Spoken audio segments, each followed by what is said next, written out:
voiceamerica.com.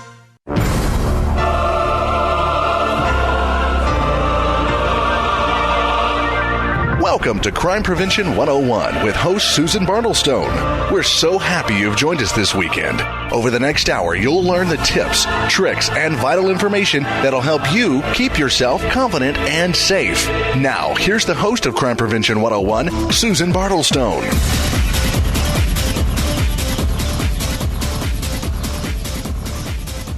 Hello, and welcome to Crime Prevention 101.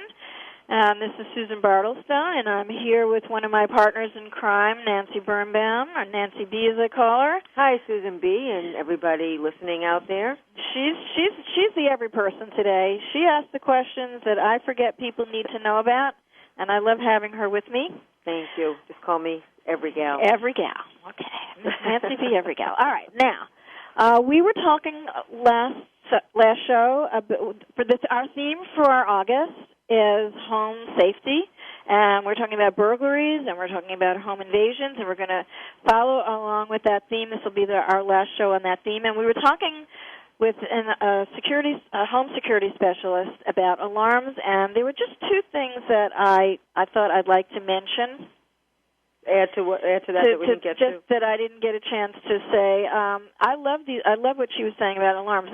She said it's estimated that this article that I read said that 95 to 99% of alarms sound for no reason, and that police do not respond that quickly when they hear those alarms. So this is something you should know if you're counting on an alarm in a home invasion situation or something where you're able to set it off.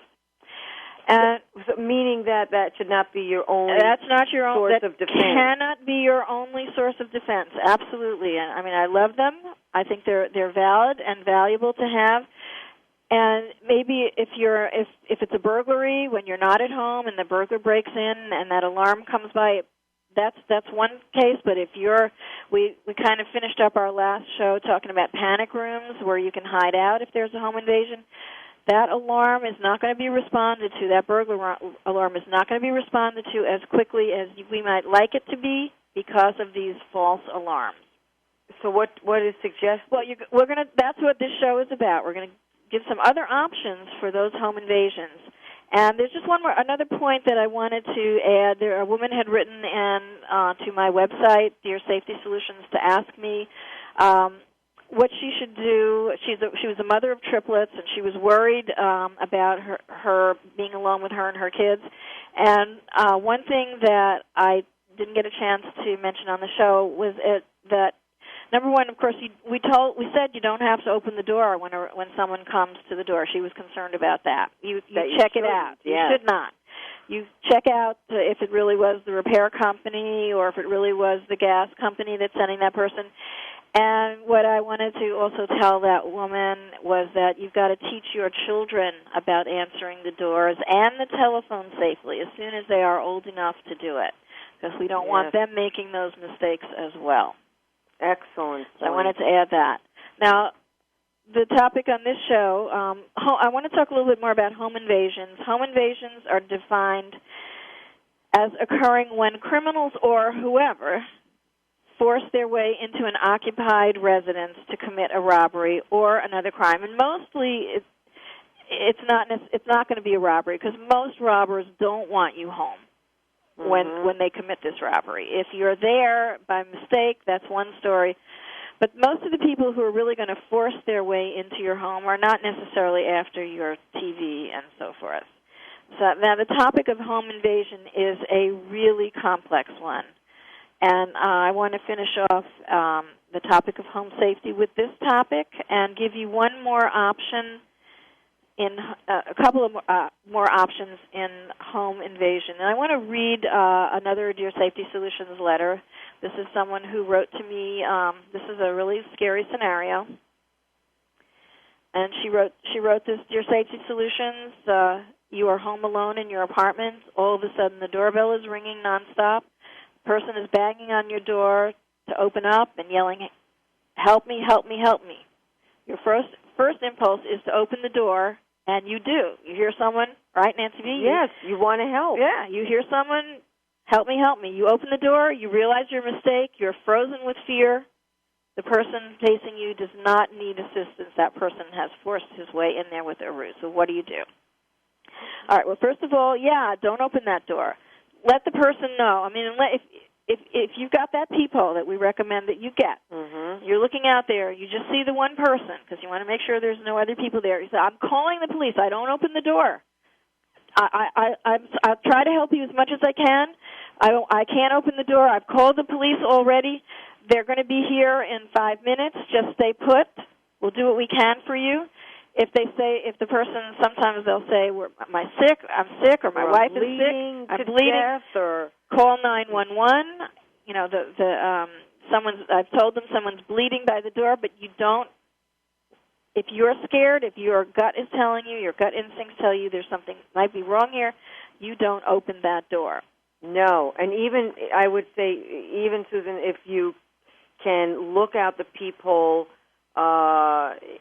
in multiple directions, even if you can see that person, even if they're just alone. You want that wide-angle peephole, yeah. And you still just do not open the door. Right. And maybe it would be a good idea to call down. I mean, if you have, I don't know, if you live in a building, if you're in an apartment building, as this woman suggested, and you have any kind of help in the building, such as a door person. Yeah, but see, in that kind of building, he'd never get up to her apartment.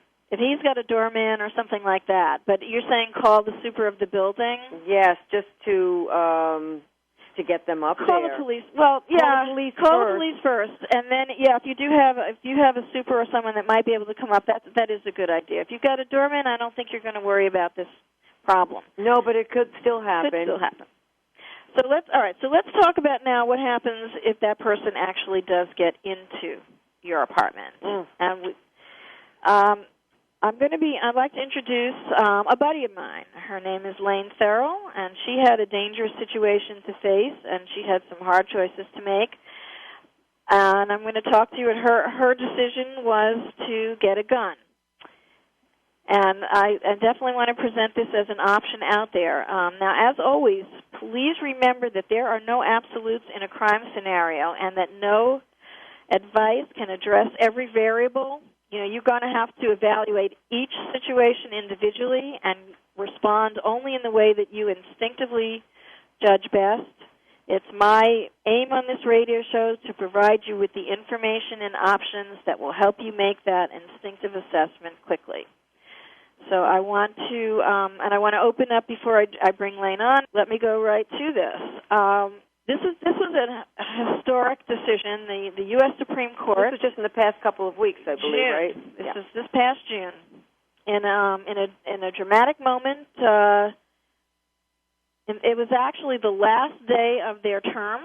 The Supreme Court declared for the first time that the Second Amendment protects an individual's right to self-defense and gun ownership. And that really is historic because for about 100 years now, over the last century, this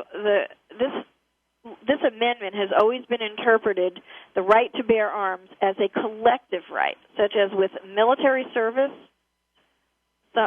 owning guns that way, or they used to have these militia when this Constitution was first put in. And in a 5-4 ruling, the court said that this is also an individual's right. And this came about because of the case in which a security guard sued the district for prohibiting him from keeping his handgun in his home. This is in Washington, right? This is in the District of Columbia.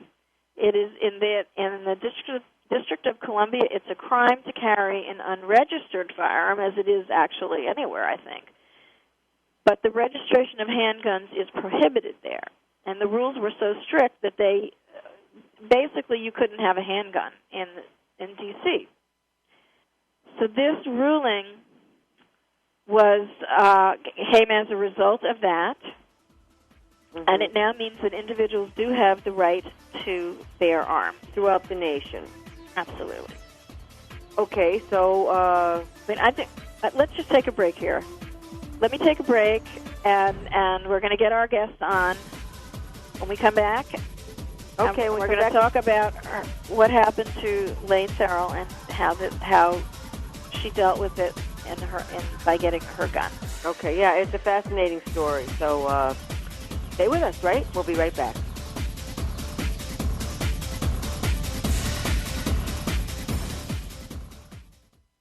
News, opinion,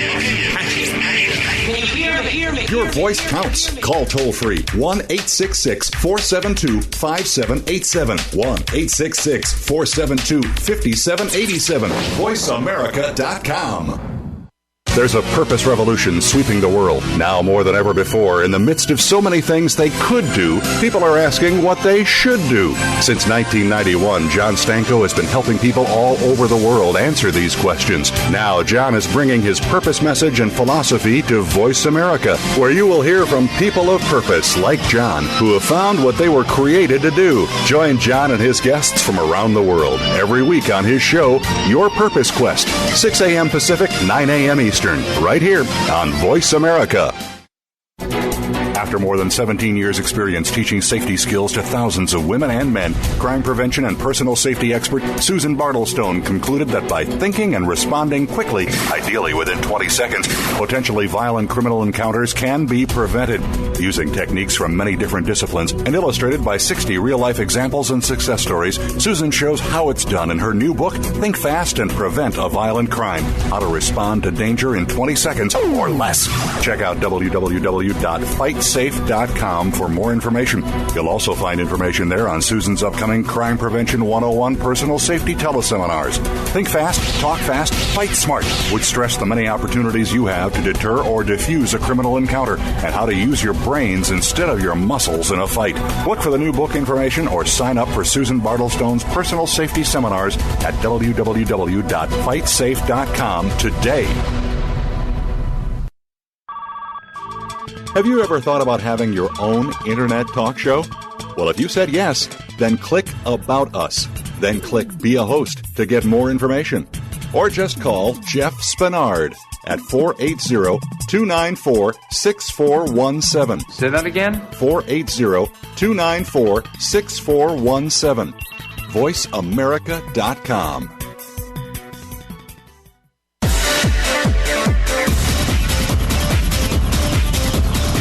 You're listening to Crime Prevention 101 with Susan Bartlestone. We invite you to share your stories, tips, or suggestions for topics you'd like us to cover, and Susan will address some of these on future shows. Send your story or idea to solutions@fightsafe.com. That email address again is solutions@fightsafe.com. Now back to Crime Prevention 101 with Susan Bartlestone. Welcome back, everybody, to Crime Prevention 101. And I just want to remind everyone we are talking about home safety for the whole month. And this particular day, our topic is home invasion. And right before the break, I had read a letter that someone had written to me on my Dear Safety Solutions website about what to do if someone forces their way into your home. And we talked about a number of options, and one option I'd like to. My friend that I'm going to be introducing to you was not actually the victim of a home invasion, but there was a threat of that, and I'm going to let her tell her story to you. I'd like to introduce now Lane Therrell, and Lane is a freelance writer and a lecturer on domestic partner violence issues. She is also an NRA-Certified firearms safety instructor in Northern California, and she learned to shoot a handgun 8 years ago because of a need for personal protection, and her interest in firearms expanded from there. And she now embraces shooting sports of all types, including competitive defensive pistol matches and trap shooting and hunting, and she is a great advocate of continuing education for gun owners, and she recently had an opportunity to train at the world premier shooting school gun site, which is in Paulden, Arizona. Now, Lane describes herself as an average middle-aged woman with no military or law enforcement background who owns firearms and enjoys operating them safely. And today she is willing to share some of her knowledge and experience with us about how she made that decision to use the gun as part of her personal safety plan. again, I just want to say, as I always say, this is not going to be everybody's choice. There are no absolutes in a crime situation. No advice can address every variable in it, and I'm just offering things on this show that will give you some options and maybe help you make safety assessments very quickly. So with that? Yes. So, Lane, welcome. Welcome. It's great to be here, Susan. I'm so appreciative that you're coming on and willing to tell your story. So let's just jump right in. Lane, how did you make your decision to own a gun for personal protection? Well, Susan, I am a survivor of domestic violence, and my former fiancé proved that he was capable of extreme violence, and because he was not in custody, I had to make the safe assumption that he knew where I was and could show up on my doorstep at any time. And I felt with good reason that my life was in danger and that the threat of a home invasion was very, very real. So also at that time, I was living in a remote rural area alone where the response time for local law enforcement could be a full 20 minutes or more at the minimum. And at that point, under those circumstances, it occurred to me that if I had a gun and I knew how to use it, I could really do a lot to prevent myself from becoming a statistic. Now, I didn't. He really Go was ahead. I'm sorry. I was going to say he really was a scary guy because I know a little bit about this story. He was a con man. Yes. He had. Yes. If you can talk about some of the reasons why you absolutely knew that you had reason to be frightened about this guy. Exactly. Well, con artists as a type of criminal tend to be very clever and very resourceful in terms of being able to use the system to find and locate people, after their relationship is done, terminated, should be over, and especially if they find themselves in a situation, as was the case, where, he was running from the law kind of thing. And he involved you in this, too, by using your name. Absolutely. My identity was compromised, and so, I was doing everything in my power to, at that point, protect my identity, but knowing that in this day and age, when you move, you relocate, or you purchase property or anything like that, there's so much that's public record, and even with the precautions that the system does allow, people who are very clever and very determined have ways of being able to track you down. And he had been both verbally and physically violent to you during the course. I think you told me it was a 6-year relationship. Yes, absolutely. And it's funny because when you find yourself being victimized by a con artist, a lot of times you kind of just wake up and realize that you've been sort of sleepwalking, so to speak. And it was the people at my local women's center shelter facility who helped me understand the severity of the situation and really helped me to figure out that I was really on the fast track to becoming a statistic. Yeah. It's wonderful to have resources like that. Absolutely, it is. Were they the ones that directed you to the gun shop, or how did you find yourself there? Well, the Women's Center didn't advocate the guns, but they did, encourage me to empower myself in any way possible. And I did not take my decision to own a gun lightly. It took a lot of soul-searching and research to get to the point where I was ready to go for it. At the time, I really didn't know anything about guns and had never fired a handgun or a shotgun before. But everything I discovered in my research indicated that firearms really can be used safely and responsibly and make a very reasonable and effective component of a personal, protective and safety plan. The main thing that I learned is that if you are going to own a gun, you always put safety first, and that means getting the proper education around the gun and how to use it. And I've always been a good student, so I decided that having a gun at home would give me some much-needed peace of mind and that it would also give me a chance to learn something new. I came to the conclusion that if I had a gun and I knew how to use it properly and safely, that at least I could rest easy at night and during the day as well, knowing that I was doing everything in my power to stay safe and to protect myself. And in the event of a home invasion, and the scenario also in the letter that the woman wrote to me, where the guy was just in the house, this is definitely an option. And I have to say this coming from the point that I am a gun owner and a gun user, and I understand all of the emotionality around the issue. But as you know, Lane, also there are so many domestic violence cases where and people go right through all of the legal options. They get the order of protections and everything else. And there's a saying that a piece of paper can't stop a bullet.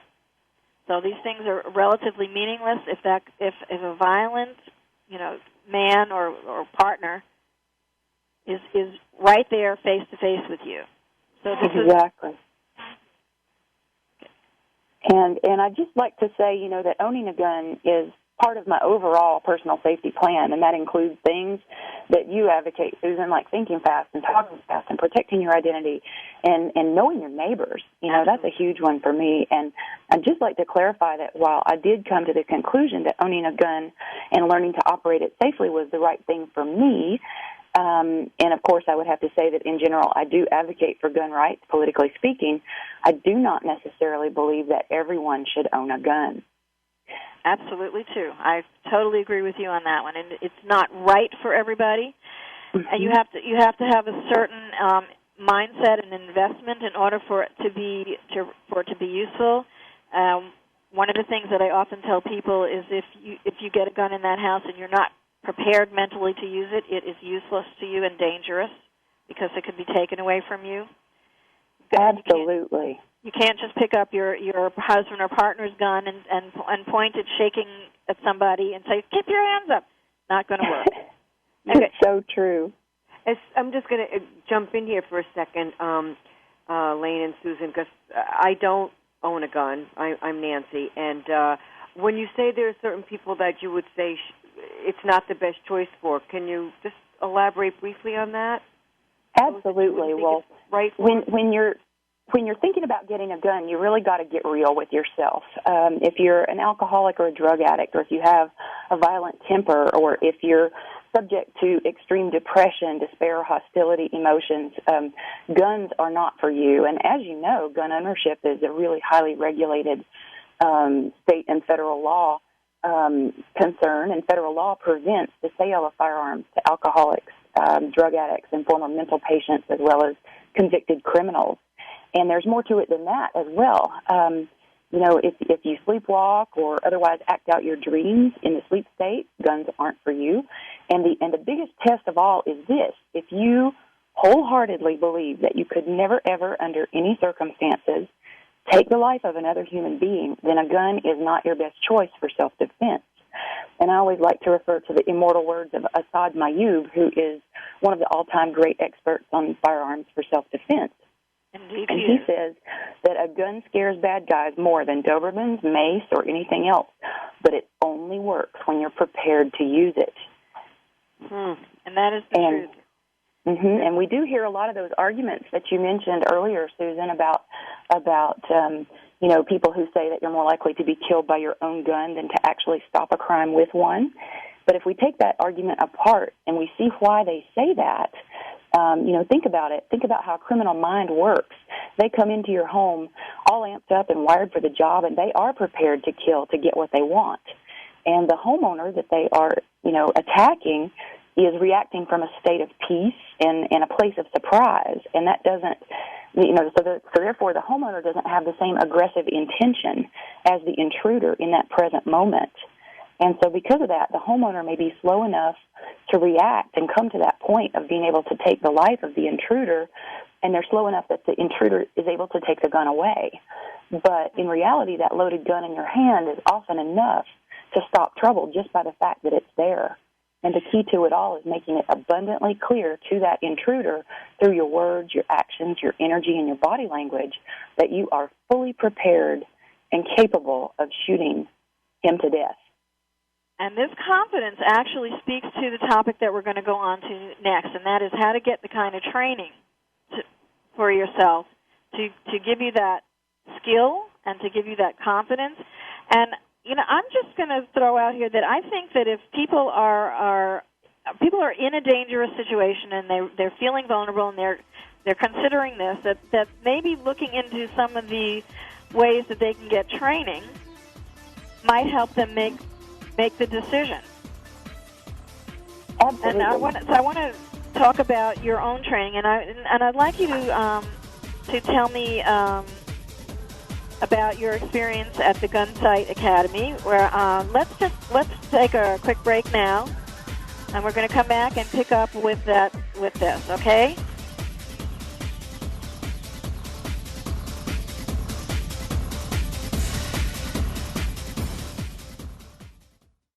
Ask the experts. Call toll-free right now, 1-866-472-5787.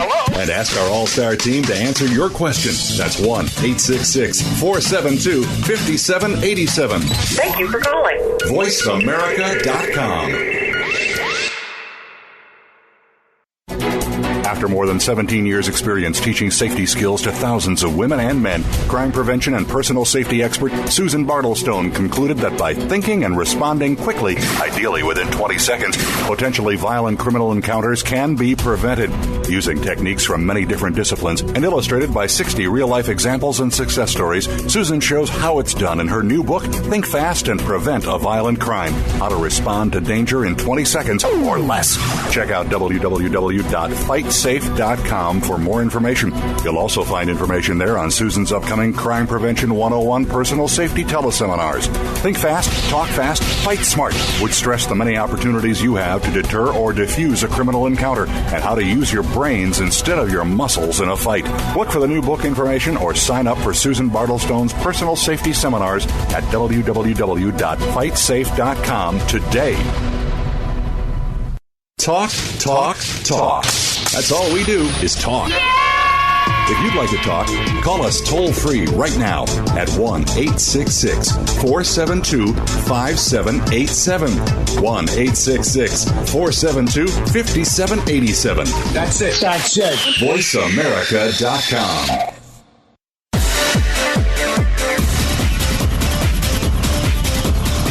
You're listening to Crime Prevention 101 with Susan Bartlestone. We invite you to share your stories, tips, or suggestions for topics you'd like us to cover, and Susan will address some of these on future shows. Send your story or idea to solutions@fightsafe.com. That email address again is solutions@fightsafe.com. Now back to Crime Prevention 101 with Susan Bartlestone. Welcome back, everybody, to Crime Prevention 101 with Susan Bartlestone and my partner in crime here today, Nancy B., and my guest today, Lane Therrell, who we were talking about her decision because of a personal situation where she needed protection from a violent partner and a very shrewd and dangerous guy, and began to explore, with the advice of other people that helped her through this initial crisis, began to explore the option of learning about guns. So, Lane, let's talk a little bit about the kind of training. We were speaking right before the break about how it's really important. You can't just have a gun if you're not committed 100% to using it. How did you go about finding this commitment and this determination about using this gun? Well, the first thing that I did when I made my decision that a gun was going to be something that would be useful for me, I went down to my local gun shop and I told the folks who worked there a short version of my domestic violence survival story. And they had, of course, heard it all before, which really helped my healing process because it made me feel like I was in good company. But most of all, these folks down at the gun shop appreciated my beginner's mind and my student's attitude, and they invited me to come and take a beginner's gun safety class. And they walked me through all the steps I would need to take to legally purchase a handgun in California. And, Susan, your listeners will want to note that the requirements for handgun ownership are different from state to state. but any reputable licensed firearm dealer where you are locally in your area should be able to point you in the right direction. And sometimes they're different in different cities and states, yes. to explain, because I know that in New York City there's different gun laws. I'm stationed here. There's different gun laws here than New York State. I was just before you came on, I was reading about the new Supreme Court ruling that came about the right of people to own a gun, and this came about because pretty much no guns were allowed in Washington, D.C. So there are regulations of all kinds that you need to be aware of. Absolutely, and it's always the gun owner's responsibility to know and be aware of the laws in the areas where they are and where they might, be handling a gun. So that's just, that's part of gun ownership, is to be aware, and also to be aware that the laws change often. And so you just have to kind of stay abreast of that and stay on top of it to make sure that you're operating, legally and within the limits of the law. But back to my experience with getting to know guns, the guys down at my local gun store guided me every step of the way and did a really good job of instilling me with the confidence and the conviction internally that I needed inside myself, that this was the right thing to do. And not only that, but that I would be able to choose the right gun to use and then to learn to use it competently. And the first gun I bought was a used handgun that was very similar to the first gun I ever fired in that beginner's gun safety class. And it fit my hand. It was very ergonomic. It was very comfortable. And I was comfortable with the process of loading it and unloading it and firing it and cleaning it.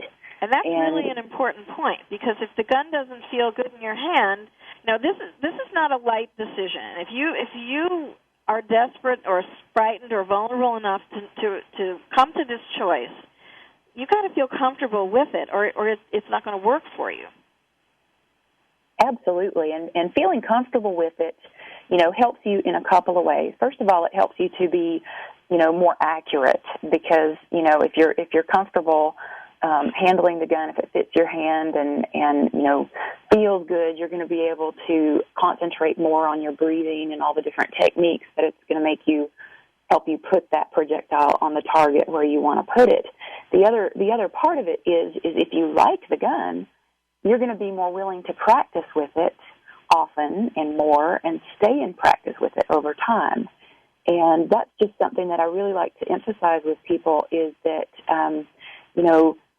marksmanship is a skill, and it's a skill you can learn and you can develop it and get really good at it, but it's also a perishable skill. In other words, it's kind of like muscle tone. If you don't use it, you lose it.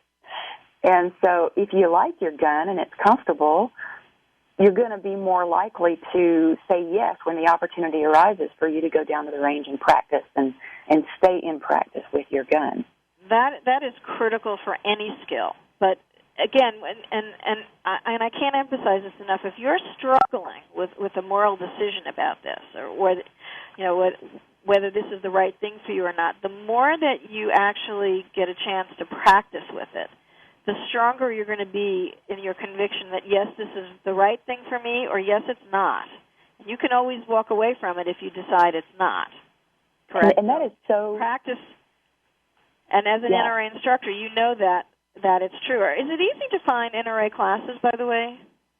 It is very easy to find. You can go to the website and search your local areas, and you'll be able to find people, all over the place who are certified instructors and more than happy to help introduce you to guns. And the other thing is there are just so many good resources out there for education, and I kind of one of the fun things that you can do, there are such things as shooting sports, which people don't know about sometimes, and they don't think about guns. A gun, right? It can be it can have a different aspect to it. Yes, and they don't think about guns in a recreational capacity, but when I was in that beginner gun safety class, and the first shot I fired in the range part of the class, I hit the bullseye and was just so excited that I was able to do it and do it so well. You know, that was my first experience, too, I have to tell you. Isn't that amazing? Exactly. So the bug just kind of hit me after that. She's not happy. She's got this, oh, my God, look on her face, Nancy B. Well, Nancy, I would like to invite you to come shooting with me. You know, try it. You might like it. I've seen that happen to people in classes, and we're going to have you come to New York and take us all out. How's that? I would love to We'll get do that. you out here. Yeah, I would love to do that. We'll shove that gun in her hand. You could twist my arm. Of course, that would not be the arm for me to shoot with. That's the shooting arm, right? But you know, I want to add something here because it's really important. It's especially if you have doubts about guns. It's important to find the right instructor and the right learning environment for yourself, and that's why I always like to encourage people to look into the opportunities that Gunsight offers, and it's Gunsight Academy in Paulden, Arizona. And what really attracted me to their program and their offerings is that they have such wonderful instructors that really can connect with students, and yes, a lot of the instructors do have military and law enforcement backgrounds, but they also are very human in their approach to and there's a lot of women you experience. In this audience, right? It's a good place for women to. Exactly, they do have some female instructors on staff there that really can just sort of speak to an experience. You know, if you're a woman who's had guns in the home because your husband has them and they've been around the kids and yet you weren't part of it and you didn't want anything to do with it, people like that come to the Gunsight classes all the time. Now, Lane, you actually wrote an article about your experiences on at Gunsight. And I'm going to post that article on my DearSafetySolutions.com website in case anyone wants some information. But give us a little bit of an idea. How long is the course, and how much did it cost? Well, the prices are posted on the Gunsight website, so I will just direct everybody there to find out what the current going rates are. The ladies pistol class that I took there last year was 2 days, and it was just a very fabulous experience. And some of the other classmates that were joining me in the experience were people who had never fired a gun before and really didn't want to. And they were there because, their spouse had paid for their experience to go because, well, if we have guns in the house, you really need to know how to use it. And it was just so gratifying and fun to watch their eyes light up when they were able to, learn how to manage the tools, the gun, successfully and experience the empowerment of being able to hit the target. And a lot of them were converts at the end of the 2-day experience, and they were like, oh, yeah, I can't wait to shoot again. And a couple of them were like, I may never shoot a gun again, but at least I'm not afraid of it now. And so I think either way it was positive. It's certainly something for people who are in a desperate situation, who are really scared about everything, to get that kind of positive reinforcement. Are the NRA classes expensive? The NRA classes are not expensive, and the benefit of them is that you really usually don't have to travel real far to find someone who's a certified NRA instructor in your area. And a lot of them operate independently and will, even sometimes provide individual coaching for you if you have certain needs or certain techniques that you want to learn and things like that. So that's always an option. And, NRA is an organization that you hear a lot about in the media, and so a lot of times if you haven't ever experienced an NRA event or an NRA course of instruction, you may have a preconceived notion about the organization that's probably not going to be accurate. The NRA tends to be very safety-oriented and family-oriented and just really down-to-earth about the realities of firearms. And so I highly recommend exploring that option and just sort of putting your politics aside and going after the information that they have to offer because it's solid and sound and very good. That's a good point. You got to have an open mind about this. I mean, it's not something like we're going to stress it again. It's not something that you're going to do lightly.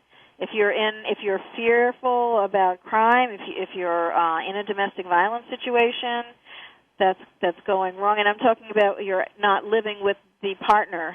You're out of the situation, and the partner's not letting go. Because that's the scenario. I would not advocate bringing a gun home if you're still in a violent situation.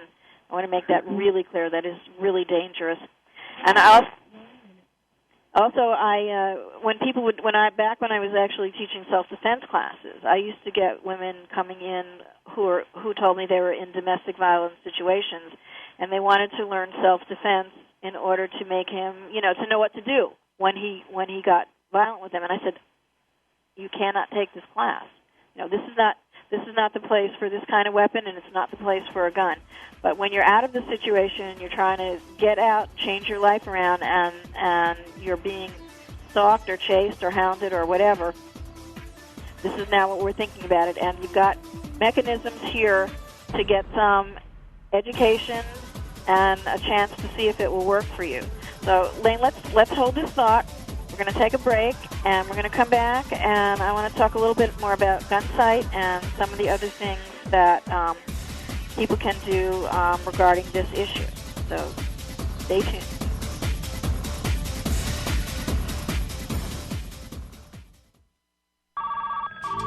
Have you ever thought about having your own internet talk show? Well, if you said yes, then click About Us. Then click Be a Host to get more information. Or just call Jeff Spinard at 480-294-6417. Say that again? 480-294-6417. VoiceAmerica.com. Hello, we're Mike and Susan. Hello, I'm Catherine. We are the March of Dimes 2008 National Ambassador family. Although Catherine was born extremely premature with many challenges, today she is a healthy 5-year-old thanks to the March of Dimes. I'm Don Germano, Senior Vice President of Kmart Stores. Kmart is proud to support March of Dimes' mission to help moms have full-term pregnancies and healthy babies. Please make a donation at any Kmart or at marchforbabies.org so that one day all babies are born healthy.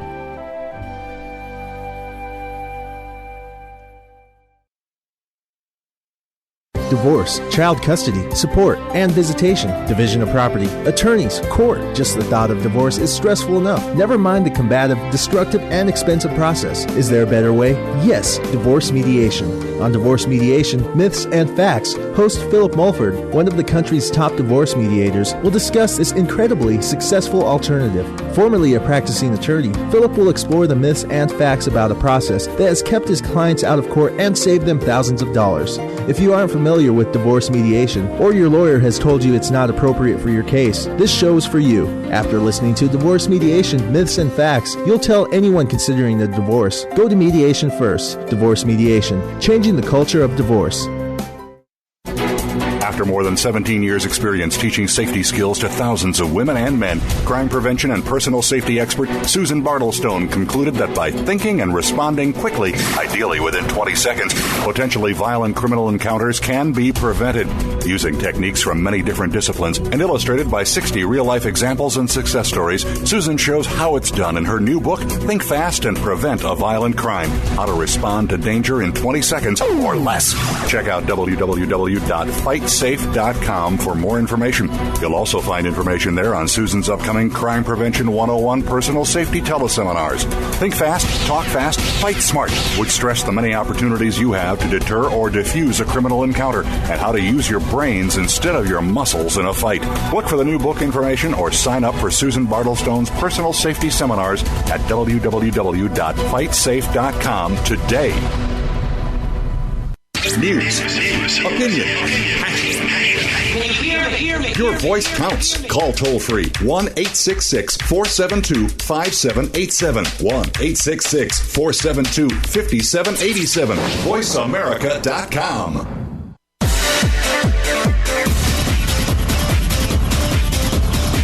You're listening to Crime Prevention 101 with Susan Bartlestone. We invite you to share your stories, tips, or suggestions for topics you'd like us to cover, and Susan will address some of these on future shows. Send your story or idea to solutions@fightsafe.com. That email address again is solutions@fightsafe.com. Now back to Crime Prevention 101 with Susan Bartlestone.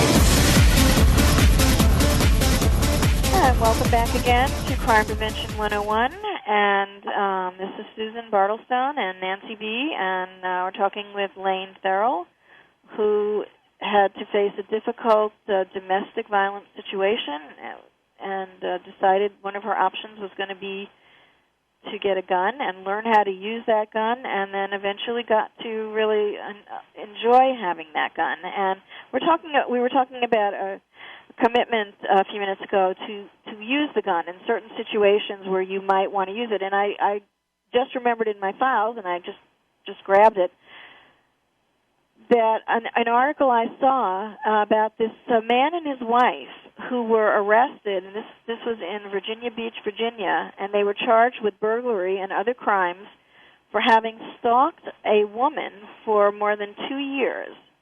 And allegedly this couple had stolen a key to the woman's apartment and had taken various belongings, including her underwear.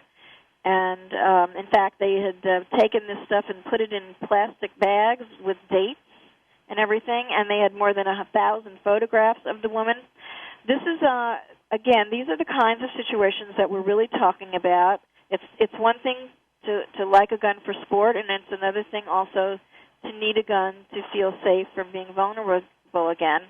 And we were talking about one of the ways you can make that decision for yourself is by getting a little bit of an education and a training. And you were talking about talking to me about these kinds of pistol matches where they have scenarios of likely home invasion situations. You want to give me a little bit of information on that for the listeners? Well, absolutely, and it's so true that any opportunity you have to do something with your gun or to learn something more about guns is a really good thing. And so participating as much as you can is a great way to stay in practice. And sometimes your local local shooting range will have information on competitive shooting matches or events in your area, and also instructor training or range officer training. And even if you don't think you want to become an instructor or a range officer, if you go ahead and take the training, it'll teach you new skills that'll help you. And of course, if you have a competitive streak within you and you want to get involved, there's an organization called the International Defensive Pistol Association that offers competitive matches that allow you to learn about and practice in stress fire situations that mimic possible real-life safety scenarios like home invasions. And it's really fun to go and experience sort of the real stress and the I think fun, not everyone would say fun, but I understand what you're saying. It's really vital to train as realistically as possible. If you were like that woman who is being stalked, or if you were in other situations, you want to be able to respond properly and soberly under the stress of that kind of situation. It's one of the ways we train in self-defense also that exactly. is really popular. So if that's a concern, then I think this is an amazing opportunity, because it will enable you to be prepared for that situation that you are fearing, and it will enable you to remain calm and respond clearly in that situation. And I'll just clarify that what I mean by what's fun about it is the realization that you can do it. You know, I mean, that's what's enjoyable to me about it, is just this empowerment factor of knowing that, wow, you know, we just went through a scenario where the target was moving and I was able to hit it accurately. And we just went through a scenario where, you know, I had to open a door and use the door as, you know, protection, and I was able to effectively do that. Or, here I was able to go through a scenario where I had to move and shoot my gun while I was moving, and I was still able to accurately hit the target. And so those kinds of practice scenarios are extremely valuable because of the fact that when you're in a real-life situation, it's going to have that element of stress to it. It's not going to be just like looking at a paper target with a bullseye downrange.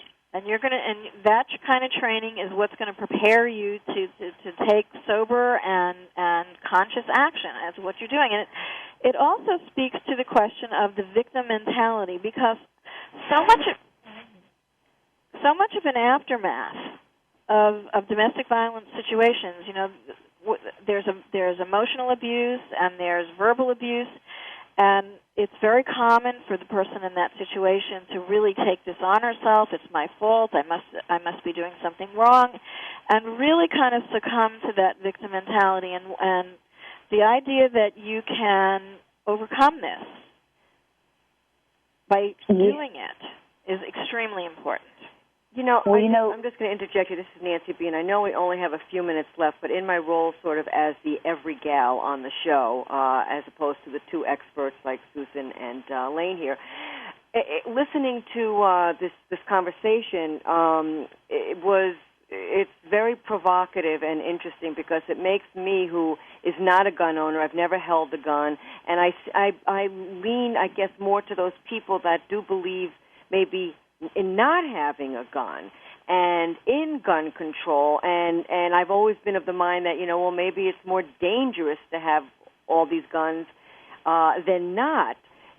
Just speak to the people out there for a moment that have always thought that there should be gun control and there just shouldn't be all these guns out there, no matter how responsibly they're used. Can I just interject before Lane? When you're sitting there and that person has gone through your door, like that woman that wrote to me, and she said, you're there, the person doesn't need assistance, he used a ruse, and you're facing him, and he wants to harm you.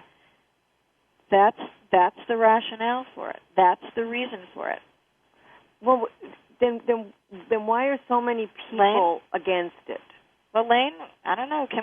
I think, Lane, do you believe what don't they know? What aren't they getting? What are they missing? Do you believe that, Lane, that they may not be in that situation?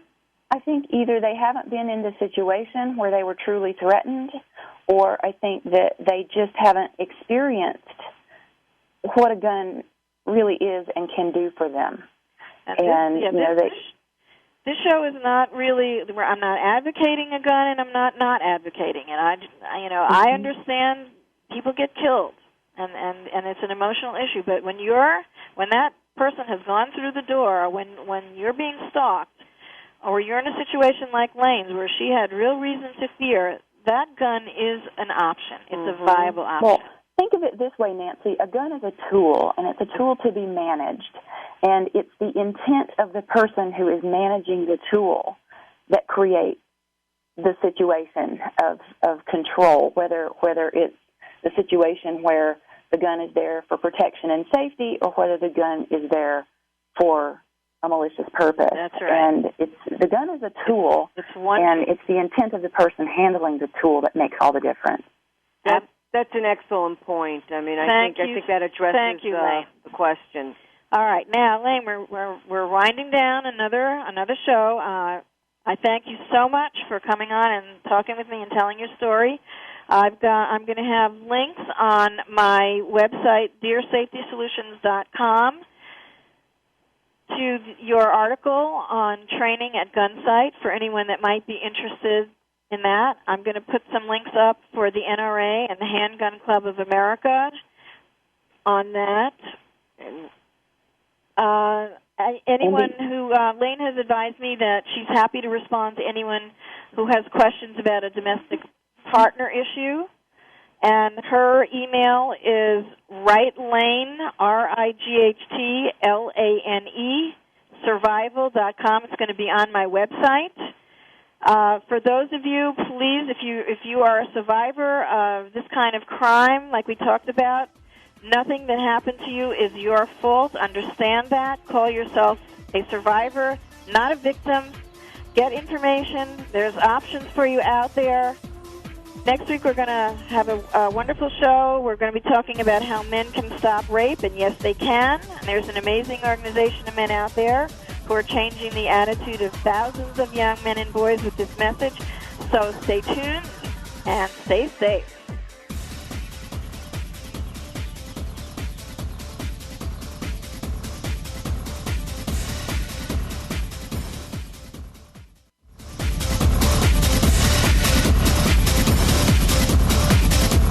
We hope you got some useful information and inspiration this week on Crime Prevention 101. Susan Bartlestone invites you to join us again next Saturday at 11 a.m. Pacific Time and 2 p.m. Eastern Time here on Voice America.